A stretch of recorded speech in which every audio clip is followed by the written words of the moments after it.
I've been asked to speak to you today because of the impact of the documentary Mrs. Carey's concert. The growth of Emily's son and other students over an 18-month period as they prepare for MLC's Biennial Opera House concert is a key feature of the film. The concert itself sits within a broader program of music education at MLC. It is the jewel in the crown perhaps, but still merely a component of a program designed to enrich, educate and develop all students in the school through music. The film shows what students can achieve given the opportunity with good music and encouragement. Today I speak about the power of a comprehensive music education in reaching a student's potential. To describe a comprehensive music education, I'll focus on the MLC program. My role as Director of Music at MLC has allowed me access to the junior school. This has enabled me to establish the foundation and therefore create a whole of school life program ranging from infants to year 12. The concept and ideology behind this program has evolved over many years of practical experience.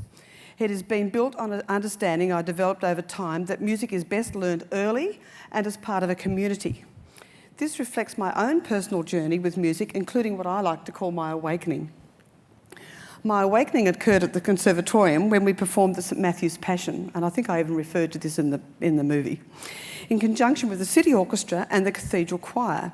This performance really changed my life. I didn't know music could have such power over one's entire being, and performing in the Newcastle Cathedral, which was a beautiful venue, made the music even more beautiful. It was the most exquisite music I'd ever heard. The concept of being involved in a large-scale performance where the music was bigger than any life experience I had imagined made me want to keep doing it, and ultimately, in my teaching career, capture this for my students and their community. This experience helped me realise my potential as a musician and an educator. Very early in my teaching career, I discovered music cannot happen effectively just within four walls of a classroom.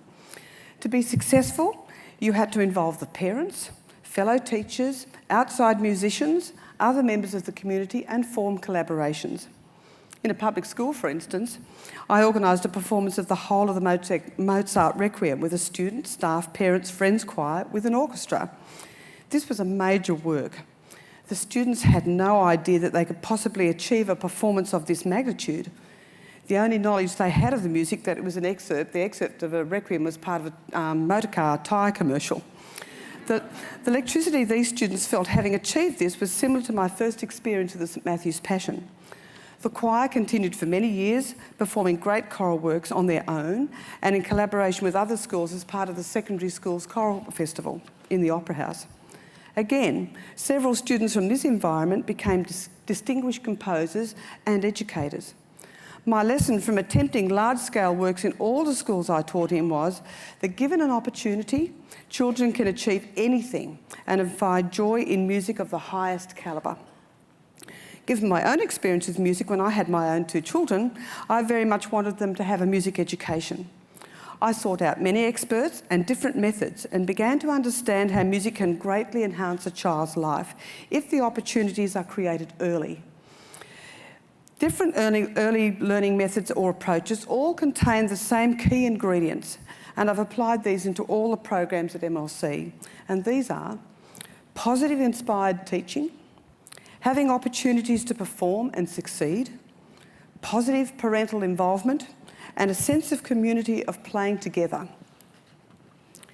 Having seen so many children enriched and fulfilled by music throughout my 40 years as a music educator, the importance of music in helping children achieve their potential has really become apparent. Music is not an optional extra, it is an essential part of education. My philosophy of music education at MLC, my philosophy of why and how we make music come alive for children at MLC draws upon the following principles. 1, music is an essential part of the human experience. It is integral to most societies and it can form and understand our understanding of a society or culture. Connectedness is essential for human stability, well-being and overall mental health. Those who live without music live in a vacuum. Our recent Cuba experience highlights this point.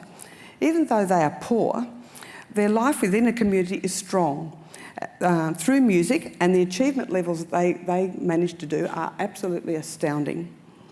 Number 2, The study of music is an intellectual pursuit. There are numerous studies which prove the relationship between the study of music and advanced intellectual development, and I haven't got time to go into those. We all have the potential for music, number 3. We all have the potential for music, and we can all develop and achieve musical outcomes, and I mean all. It is not a question of talent, but hard, consistent work, inspired teaching, encouragement, and opportunity. A comprehensive music education is a fulfilling and effective means to assist a student reach their potential. Our program at MLC is a skills-based program with intellectual rigour, focusing on developing the complete musician, as well as emotional and personal skills within a community framework. This allows music to come alive. Children from the earliest stages learn essential musical skills, pitch and rhythm, through play, singing, listening, and instrumental lessons. All these skills come together through involvement in instrumental ensembles, singing in choirs, and being in a large-scale projects which bring together the whole school family. This program is facilitated by a passionate team of classroom teachers, all of whom are accomplished conductors and ensemble directors. Also, a large team of instrumental teachers facilitate the instrumental and vocal tuition.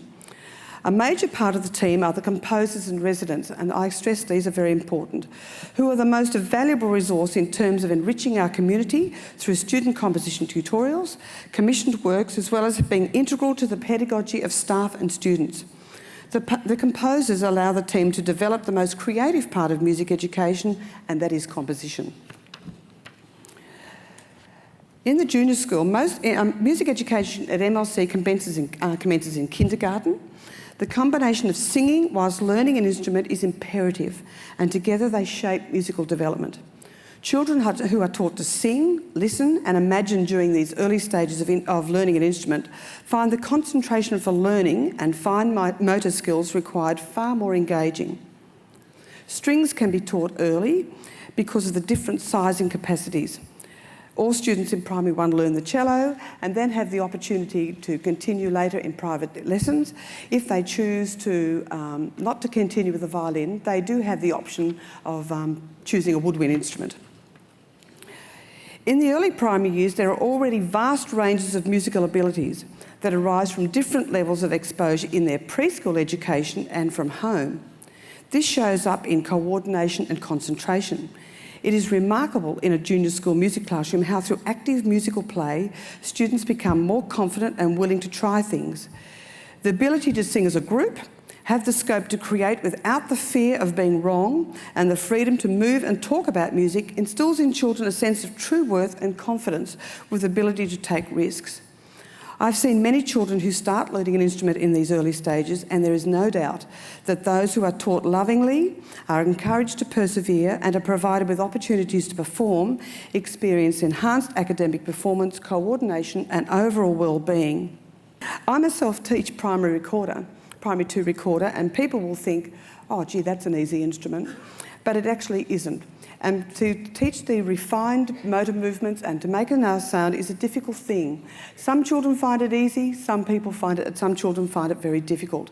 And if you take the ones who find it really difficult and you give them individual time, they will progress. It's only when they're left to cope in a large group that they struggle. And once they have that little bit of success, their motivation to keep going improves. Success breeds success. That's one of my main mantras.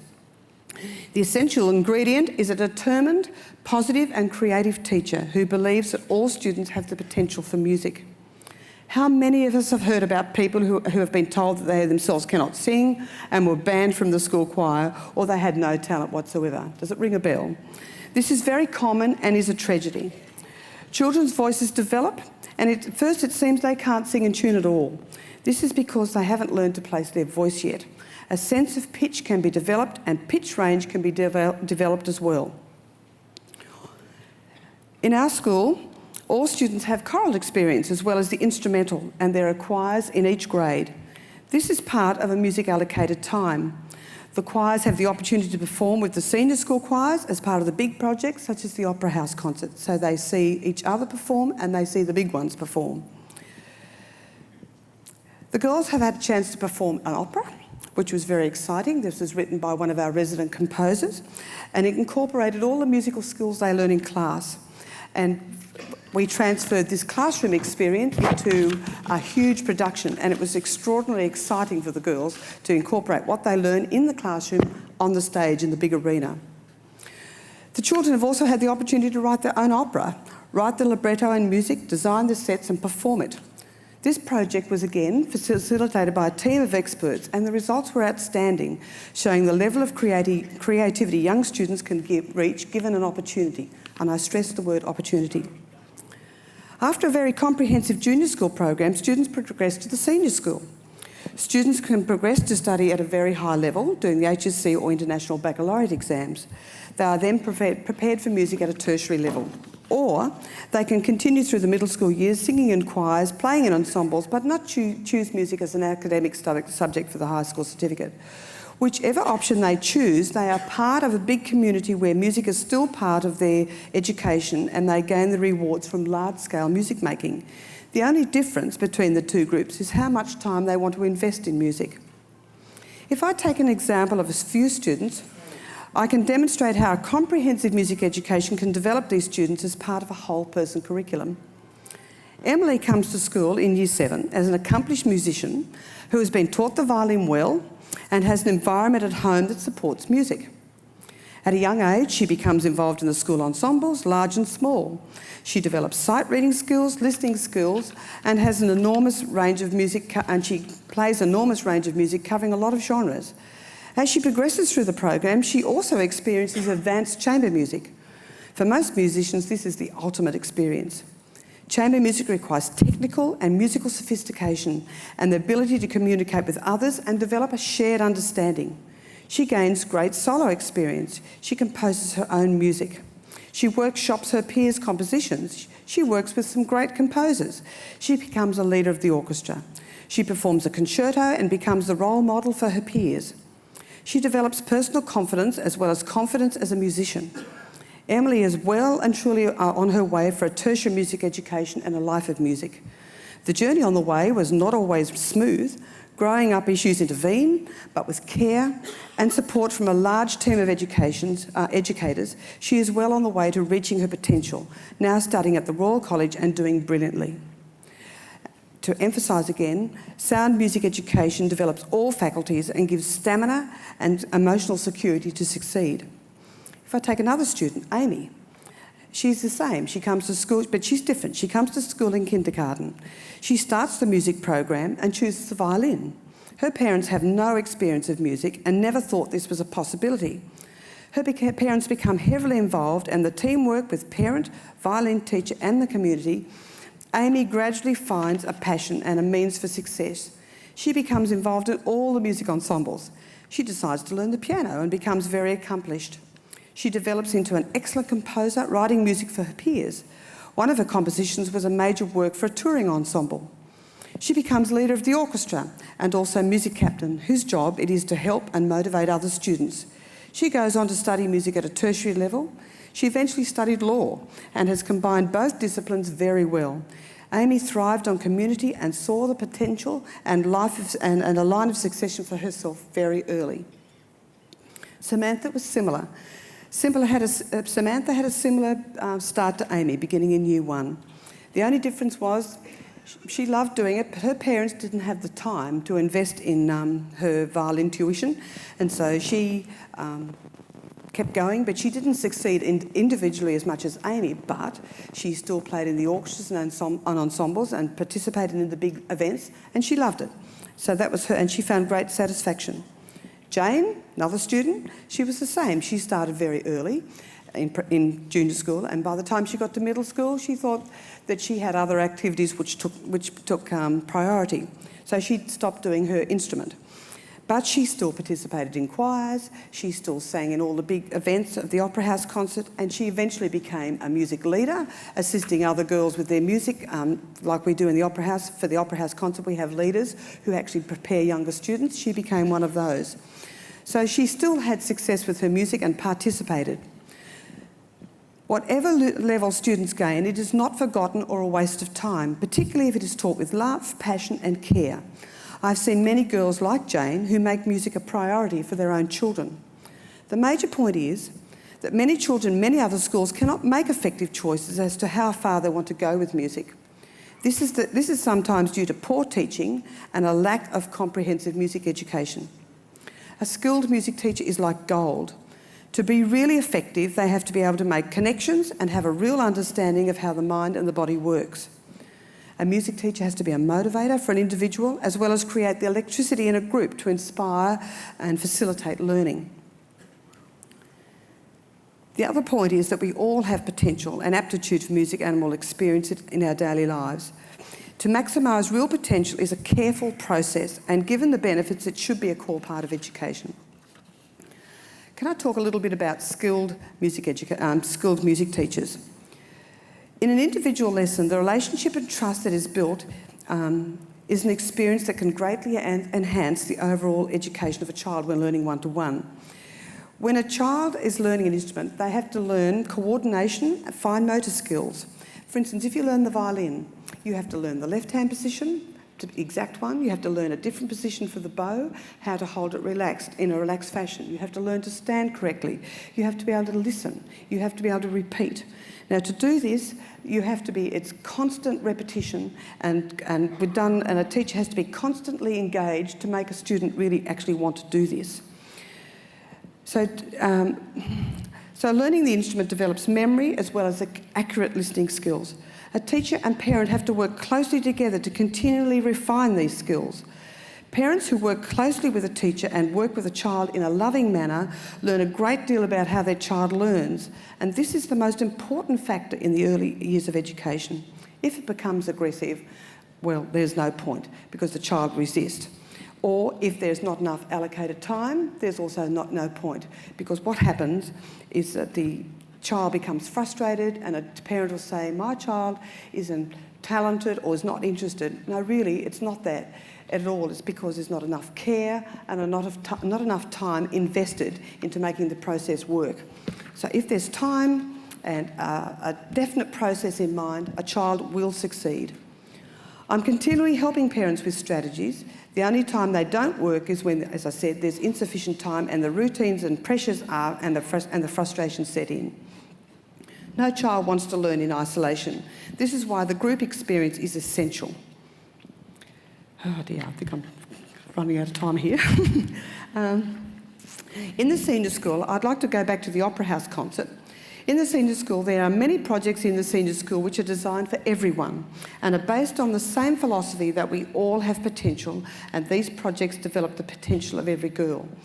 As I've alluded to, when we do these big concerts, there are strategies. The strategies put in place to make it actually happen are as important as the final outcome. So the rehearsal process and how we break down the skills are equally important. The process is important as the final outcome.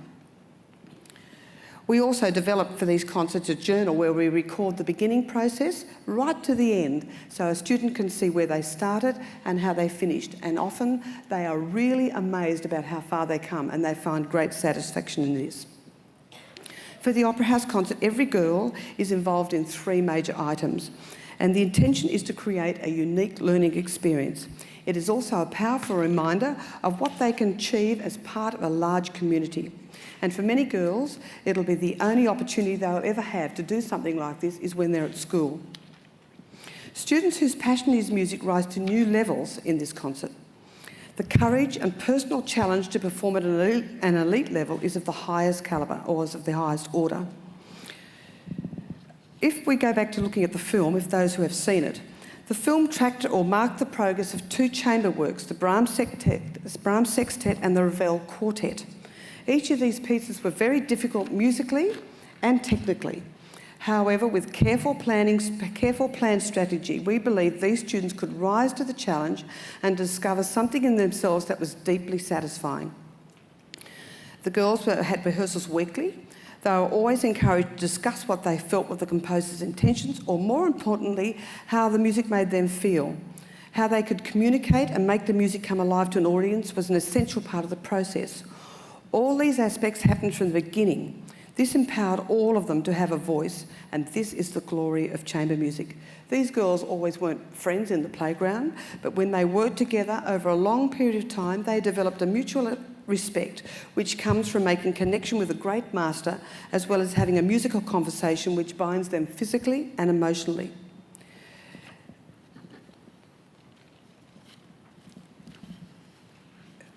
Oh dear. Okay, so the long journey and the courage and stamina needed to perform at a high level enhanced their overall confidence and the belief that anything's possible with hard work.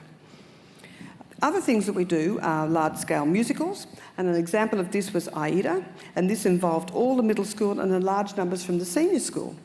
This big project had the same philosophical guiding principle, the difference being a different musical genre. We have just returned from a musical exchange with schools and universities in Chile and Cuba. This was again the perfect example of an exchange where people from different cultural backgrounds can share a common language, which is music. Again, personal growth through this experience creates confidence. This experience was open to students of wide-ranging abilities, and the opportunity to excel and be part of a world adventure through music which required teamwork, discipline and an open mind is possibly the best educational experience a student can have. Our students are engaged in musical outreach, where we connect students with regions in Outback Australia and internationally. This is done with the aid of Skype and video conferencing. Students help each other in their performance projects. This is a really exciting thing to do. The outreach program has extended as far as Afghanistan. Again, this connectedness through music is really important and is essential for developing potential.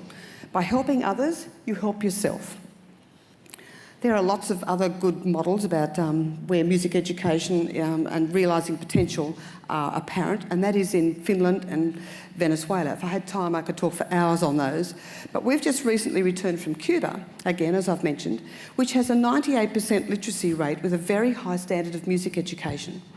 With poor facilities and a lack of resources, their success relies on excellent, passionate teachers committed to developing music potential. So in a summary, a little bit left, at MLC we've been successfully creating an environment where the potential of every girl has been carefully considered. The musical model I have described is a result of a school valuing and understanding the role that a comprehensive music education can play in developing the potential of every girl. These ideas have to be continually nurtured. There is no room for complacency. We are also trying to evolve to ensure that the best practices are in place to allow our students to reach their potential. Developing musical education and a whole personal curriculum requires constant investment and protection. One last point. The essence of a comprehensive music education to raise potential with every student with the ingredients of start early, family support, positive environment and community should be funded at a government level and should be funded at a government level for every child, providing them resources and skilled and dedicated teachers. And I have one last little job to do. I have to introduce Victoria. Now, Victoria is a violinist at our school. She's in Year 9. She began MLC in Primary 2. In Year 2, she started the violin, loved it, she progressed. She has become, and she's taken advantage of all the ensembles, chamber music. She's an advanced musician. She's taken advantage of what I would call, she's a perfect example of a comprehensive music education, and she's well on her way to becoming a professional musician in Year 9. So would you please welcome Victoria?